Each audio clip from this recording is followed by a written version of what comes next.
My philosophy was a very simple one. Rudy was one of my favorite films growing up. After watching that film, I come to understand if I could work that hard every day, being blessed with the physical tools that I have, what would my career be? And I made a promise to myself from that day that I was going to work that hard every single day so that when I do retire, I have no regrets. And that was the most important thing for me, is to leave no stone unturned, get better every single day. And if I lived that way, then over time, I'd have something that was beautiful. But that was my philosophy. It seems like a pretty simple one, but if you live your life to just get better every single day and do that for 20 years, what do you have? Once you have the passion, the thing that you're passionate about now, you can look at other people or other entities or other things or works of art, and you can draw things from that to help you be better at what you do by looking for those common denominators. Johnny wanted to know, how do I prepare? How do I prepare? How do I study? How do I view the game? How do you build your game? And my response is much like the way he builds products. You think sequentially. Yeah, you look at the end result of what you want to create, but in order to create that, there's so many other little things that go into this massive entity or device. It's no different than building my basketball game. You start with, what do you want your game to be? What would make your game most unstoppable or hard to deal with? And now you work backwards from there. And you start building it one piece at a time, one move at a time, one counter at a time. You just got to put one foot in front of the other. And, sometimes I think, even for myself, it's easy to become distracted a little bit and start trying to look at what the final picture is going to look like. And, when you do that, you can easily become frustrated with where you are at the moment. So, my advice is just to focus on each day. And, you have a plan in place of how you want to improve and how you want to get better. And you stick to that plan and trust the fact that, every day that you stick to the plan, it'll get you to your end result. The passion came from the love for the game. I loved everything about it, like the smell of the ball, the smell of like brand new sneakers, and like the sound the ball makes when it hits the ground, ball going through the net, like all those things I love. And so the passion comes from that, because once you have that love, you just want to be a part of this thing all the time. Like basketball's helped me be a better person, a better friend, a better father. Well, because there's life lessons that are within the game, like communication, like unselfishness, like attention to detail, and empathy and compassion. Like all those things are in the game. And as an athlete, if we are aware of those things, it helps us become better human beings.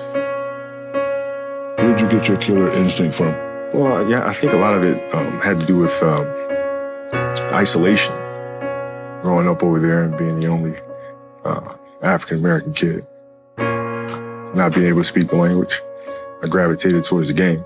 And in that game, you find a lot of, you find solace in the game. And then when you play with kids that might not accept you because you're an outsider, but yet when we come to play the game, that's my chance to get vengeance on them for not accepting me. And that's where it kind of started developing. And throughout the course of my life, it's always been that. It's always been the outsider and having to come and improve, or to seek some sort of vengeance when I play. Taking things, using things in your life that are scars, using those moments as a weapon. Using basketball as kind of like a vehicle through which to express yourself, right? So at that moment, for us to face the Celtics again, it's not about the Celtics. It's not about your opponent. It's about you.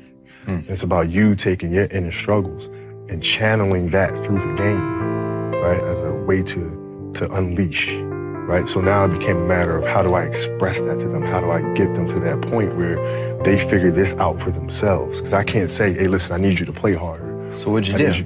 Well, I had to share my story. I had to open up to them and let them know I've dealt with things. This is the things that I use. This is how I go about focus. This is how I deal with adversity. This is how I deal with, arguing with my wife the day of a game and showing up to the game and still having that focus to be able to play. Like, I used those things to open up with them. And then in turn, they were able to take those stories and make them their own.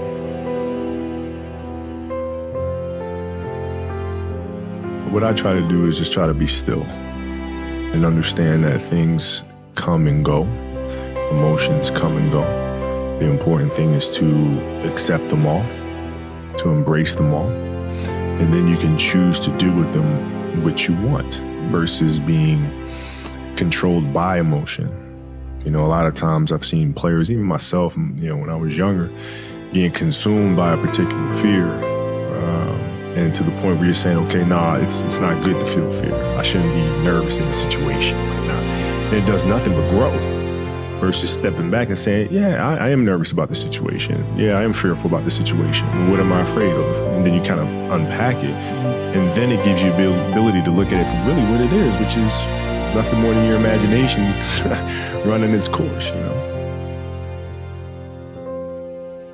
When you're going into the league, you're going with a lot of guys that were, you know, same age, you know, same class as you were going in. Were you sizing those guys up the same exact way as you did in high school? I did, but you know, in the NBA, it was actually easier. Because what I found in the NBA is a lot of guys played for financial stability. And when they came to the NBA, they got that financial stability. So therefore, the passion and the work ethic and the obsessiveness was gone. So I'm looking at that, I'm like, oh my God, it's gonna be like taking candy from a baby. No wonder Mike wins all these fucking championships. It's like, this is crazy. You know what I'm saying? And then you had the players that had that passion, but weren't willing to commit their entire lives to doing that, right? It's a choice, right? You have other things. You have family, you have all these other things that you have to do. The game can't really be your number one priority. And so I was just looking at that like, man, this is gonna be fun. It's just a matter of what's important to you. And what's important to you, for whatever reason, you know, I felt like I didn't feel good about myself if I wasn't doing everything I could to be the best version of myself. Mm-hmm. If I felt like I left anything on the table, it would eat away at me. I wouldn't be able to look myself in the mirror. Right? So the reason why I can retire now and be completely comfortable about it, because I know that I've done everything I could to be the best basketball player I could be. Mm-hmm. And so yeah, that's where it comes from for me. You can't leave any stone unturned. I'm not one that really believe in failure. I believe you have setbacks, and you know, you have to learn from those. You have to learn what are those landmines that can be avoided the next time. What are those pitfalls? You have to learn from that stuff. And so you're not welcome those things. It's a part of life. But are you prepared to like really fail at something totally new? Like, what if you're just VC? Then I'm a VC, yeah. You know, and then I work at it, and then I'm not a VC the next year, or, you know, whenever it happens. Yeah. Listen, my first year in the league on national TV, 18 years old, I shot 5 straight air balls in the playoffs in front of millions of people. Yeah. I think my tolerance is pretty high. Yeah. I think I'm all right. There's a quote from one of my English teachers at Lower Merion named Mr. Fisk. He had a great quote that said, "Rest at the end, not in the middle."